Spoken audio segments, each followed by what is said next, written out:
আসসালামু আলাইকুম। সবাই কেমন আছেন? আশা করছি ভালো আছেন।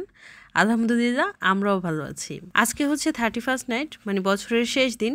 তো আমরা বাসার সবাই মিলে ভাবলাম যে আজকে পিকনিক করব। এটা প্রতি বছরই আমরা করি।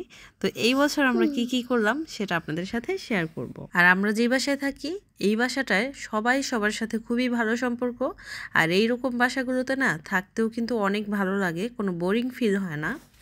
আর এই হচ্ছে আমাদের ঝুমুর আপু। ঝুমুর আপুকে আপনারা আগেও দেখেছেন।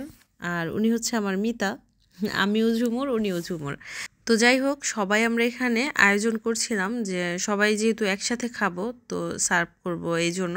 আবার কেউ কেউ ভিডিও বা ছবি তোলার কাজেও ব্যস্ত ছিলাম, কেউ কেউ গল্প করছিল। তো যাই হোক, এই দিনটা কিন্তু সবাই অনেক এনজয় করেছি। কিছু বাসা আছে যেখানে পাশের ফ্ল্যাটের মানুষও কিন্তু পাশের ফ্ল্যাটের মানুষকে চিনে না। আর এই টাইপের বাসাগুলোতে না অ্যাটলিস্ট আমার থাকতে ভালো লাগে না। আর আজকে কিন্তু শুধু যে খাওয়া দাওয়া ছিল তা কিন্তু না, নাচ গান খেলাধুলা সব কিছুই ছিল। এক এক করে আপনাদের সাথে শেয়ার করব। আর এই ছিল রান্নাবান্নার আয়োজন, গরুর মাংস দিয়ে বিরিয়ানি, সাথে ছিল চিকেন ফ্রাই, কাবাব, আর ছিল হচ্ছে 7 আপ আর সালাদ। আর এই বিরিয়ানিটা কিন্তু অনেক মজার ছিল।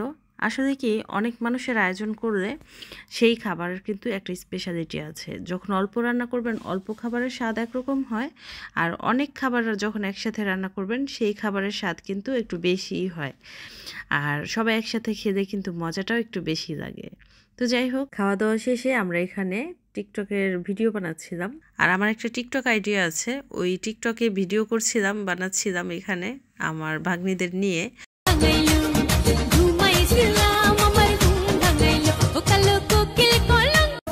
আমাকে পাশে নিয়ে চলো না, মিষ্টি করে তুমি বলো না, তোমাকে যে আমি ভালোবাসি।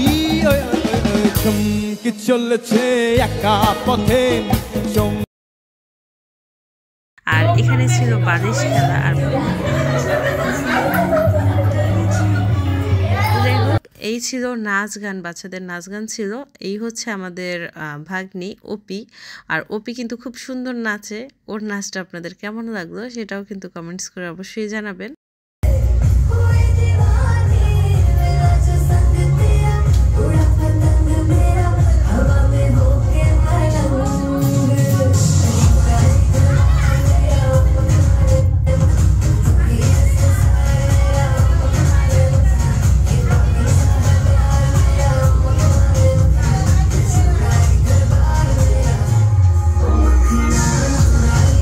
নাচানাচিতে আমার ছেলেও কিন্তু কম যায় না, নাচতে নাচতে দেখেন সে টি শার্ট খুলে ফেলছে।